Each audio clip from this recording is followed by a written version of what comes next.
My name is David Bishop, and I run the David Bishop Group. And my focus really is about helping leaders scale their business, scale their own productivity. Oftentimes, that leads to working with teams and helping them become more strategically aligned. So I come to this from 30 years of running global organizations. I rose to, from really humble beginnings to become president of MGM's home entertainment division and their international theatrical division. I ran Sony Pictures Home Entertainment for 10 years. Both of those companies ended up being multi-billion-dollar companies. And when I decided it was time to say, check, please, I wanted to take with me the thing that I was really passionate about, right? And that was building high-performing teams and really doing it in a way that makes the environment fun, right? Because I found that if you can create a culture where people are highly engaged, then financial results usually follow.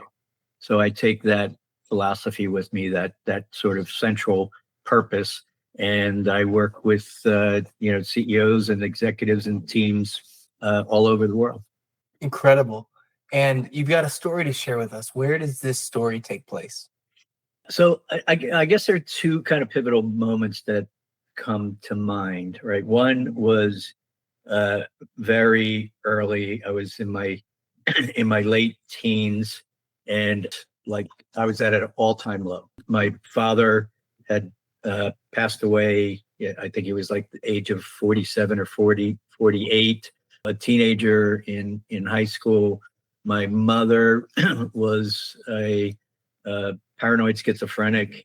So I then moved into a house with her, and just my emotional state was at an all-time low. High anxiety, depression, you name it, and so that ended up being a catalyst for me, right? Because no one loves to live in that pain, and that really set me on a path of self-discovery and really doing the internal work. And during that period, I found meditation. I found that journal writing was good. I devoured like every self-help book I could get my hands on, and so that put me in this state of kind of constant refinement and looking within for solutions, and recognizing that I deserved happiness, right?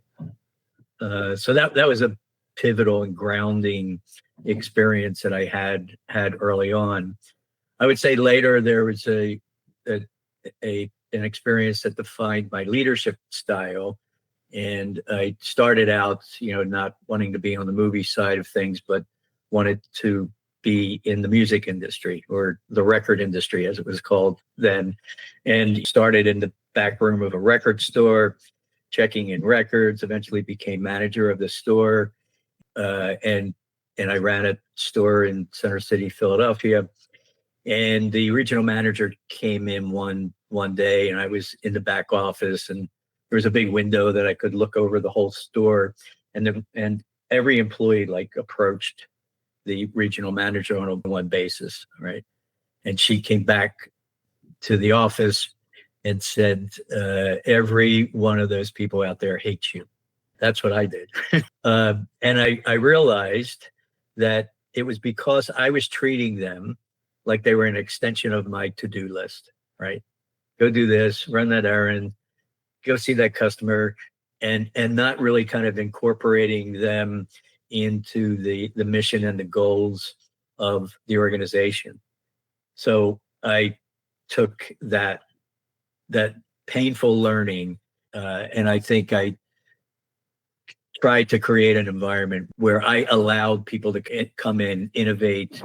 Every idea was considered. Doesn't mean every idea was executed, but it enabled me to create an environment where people felt heard, felt engaged, and part of the overall purpose and mission. Yeah.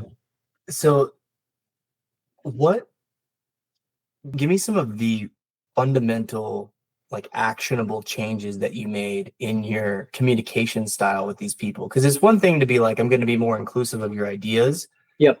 but it's another thing to like change your posture and change your tone and say like thank you more often, or obviously like these small interactions that you're having with people on a daily basis compounded into this general feeling of like not liking you. And Yeah. so what are some of those like micro interfaces that you had with people Yeah. that were causing that, and how did you change those? Right, it sounds like it was a really subtle change in how you reoriented yourself and it was able to pay big dividends. Give me the breakdown of that. So on staying with the micro, maybe go to micro and then scan out a bit. But I no matter how big the organization got, right? And eventually we had offices all over the world and probably 3 or 4 thousand people that were in my organization.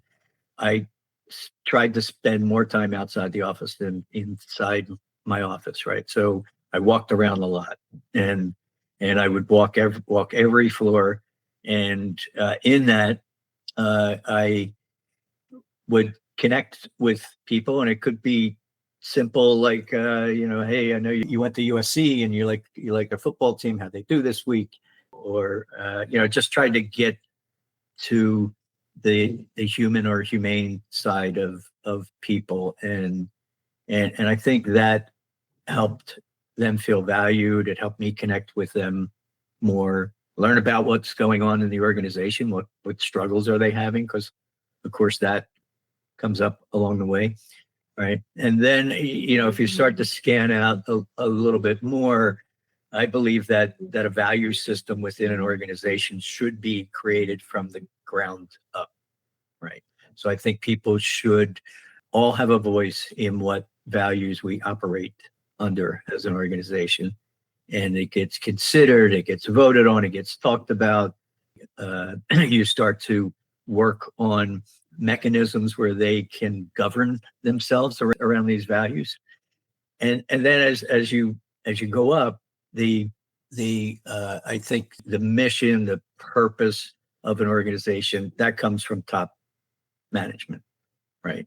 And then gets communicated down. And the same with key strategies, how to get there. Or not really how to get there, right? Where are we going, right? What are the most important things for us to achieve? And your OKRs or your KPIs, yeah, like Exactly. And then you try to you as a leader, you try to get out of the way and let people do it in their own way, right? And let them put their own imprint on it. And then your job as a leader becomes reflecting back to say, okay, we're off track here. We got to do this other thing, right? And and really, I wrote this blog about the invisible leader, about really having a type of leadership style where when there's a big accomplishment, they don't point to you, they say we did it, right? That's when you kind of hit the sweet spot, in my opinion.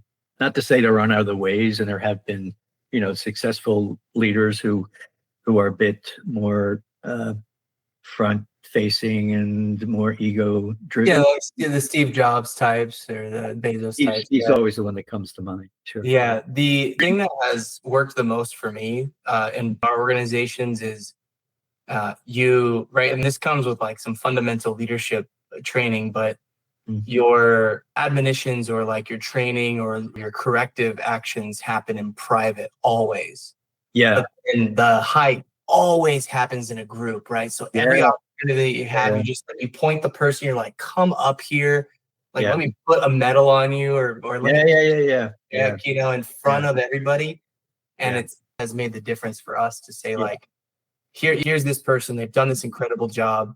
And it's made me feel like a lot more like it's we, Yeah. and then I've just seen like everybody has been so dialed in, everybody's so busy, but they're not like stressed about it. They just know Yeah. that the job is going to get done. So that's one thing that I've seen in our Yeah. organization. And if you can connect that to your overarching purpose, why is your organization here? That is so powerful. Part of my work, a fellow and a strategic advisor and a thought leader at Harvard's Institute of Coaching. And during the pandemic, we did a study across the globe where we were, looking at leadership and what they were doing, who was effective, who wasn't. And there were a couple of things that came through in that. You had an organization where everybody was clear on why they got up in the morning. They were the people who stayed engaged, right? Because you had other people, because of people being able to work from home. It also meant that they could apply for jobs anywhere on the planet almost, right? And so retention stayed high when you had that sense of purpose. So in practice, are you diving into each person's life purpose as a manager? Like, are you uncovering those truths with them or enabling them to do it on their own? Yeah, I don't want to get I guess my instinct is your personal purpose is personal. Yeah. But, any organization, right, should have, this big ass hairy goal of something that they want to do to change the world or make the world better, right? And that when you start to align people who want to get on that ride with you, not, of course, right. Not everyone does or wants to, but. Now, going back to your experience as a teen, yeah. How old about are we talking when you moved in with your mom? How old were you? Well, I guess my father died when I was 16. So I lived with my brother a bit. We both did until we found a house. So I guess 17-ish is when when everything started to hit me, where it was like, oh yeah, he's not here anymore. I got to manage some of this, my mother was literally having hallucinations about people coming through the heating vents. That's when I started to lose myself, I guess. Yeah. Over that time, I mean, it sounds like you lost yourself and then very quickly found yourself, right? You had to. I would say it wasn't quickly. It was probably like 2 years of that kind of pain, and then I started to course correct when I was about 19. Because what was one of the catalysts for that course correction? 2 years of suffering. I mean, that's a long time to be suffering with that type of household. Yeah. So what were some of those catalyzing moments, or a book that you read, or a mentor, or what was it that made that shift happen? I guess the thing that helped me the most at that period of time and still is kind of foundational for me is meditation. So at the time, it was in the mid 70s, and so the whole TM movement was happening, and the Beatles were doing it, and Joe Namath was doing it, and the shortstop for the Phillies was doing it. So it was like, okay, here's a thing that's not like woo-woo if all these guys are doing it, but it says, it relieves stress and I can get some peace and clarity of mind. So for me, it wasn't getting on a spiritual journey per se. It was like, okay, here's a technique where I can just, settle, get some clarity, get rid of all the monkey mind and chatter in your head, start to, go on a path of discovering what's important for you, right? Start to rebuild your life. So if you were to go and coach somebody today to get out of their stress, right, to help them find their purpose and really abandon this old version of themselves that's stuck in this suffering cycle, what are some of the pieces of advice that you would give them? Yeah, I'd say to look for those kind of tools that bring you that connection back to yourself, right? And it doesn't have to be meditation. It could be yoga, it could be running, it could be hiking, it could be journaling, right?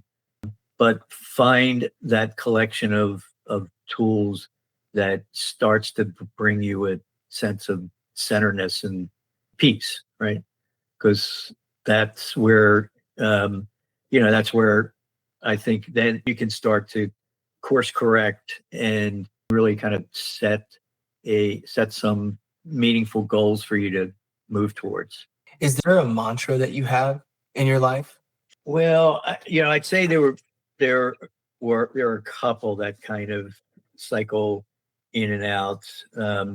Whenever you find yourself kind of struggling with a problem, or it just like is really distracting, and you get in that loop. Sometimes I'll ask myself, do I have a problem right now? Right? Because you never really have a problem right now. Your problem is about what will happen in the future, right? Or maybe sometimes what happened in the past and how that will affect your future.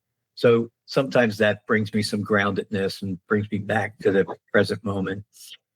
The other thing that I there was a phrase, and I may not get it exactly right, but I am neither above nor beneath anyone. So it was one that, I guess fostered my self-esteem, but also didn't feed into ego at the same time, right? So you knew that, if you bring it back to kind of the leadership thing, everybody's a part of the team, and you're not better than they are because you have this higher position. And then, if you're dealing with people outside your world and they have a higher title, or maybe they had more material success or whatever, if you go into that with perspective as saying, well, ultimately you and I are the same, so you can then at least meet them sort of eye to eye and toe to toe if you have to. I think it's nice to, like, when you meet a famous person or like an influencer Yeah. in person, right? You start to realize, like, oh, like this is just another talking monkey with a particularly thick Yeah. and it makes life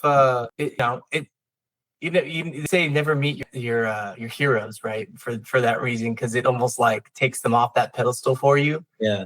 But I found that a specific story I remember is when I was first getting into, I would have this list of people that I needed to call, Mm-hmm. and I would literally I would almost get like mad at them and be like, screw this person, like they're not anybody, like they're just a regular person, and that helped me like get through the grind. Yeah. And equalize. It was a little more like energetically negative, but it ended up like powering me to be able to call anybody without any fear. Yeah.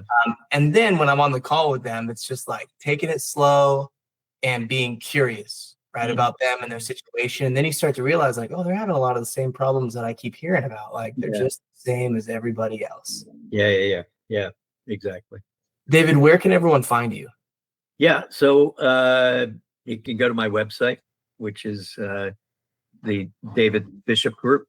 You can email me at david@thedavidbishopgroup.com. And I'm on LinkedIn, so you can find the David Bishop Group on LinkedIn. And Thanks so much. Go ahead. No, I was just going to thank you for this time, and I enjoyed our initial conversation, and I enjoy this conversation even more. So thank you, sir. Thank you so much for coming on the show. This has been the Pulse Ox podcast.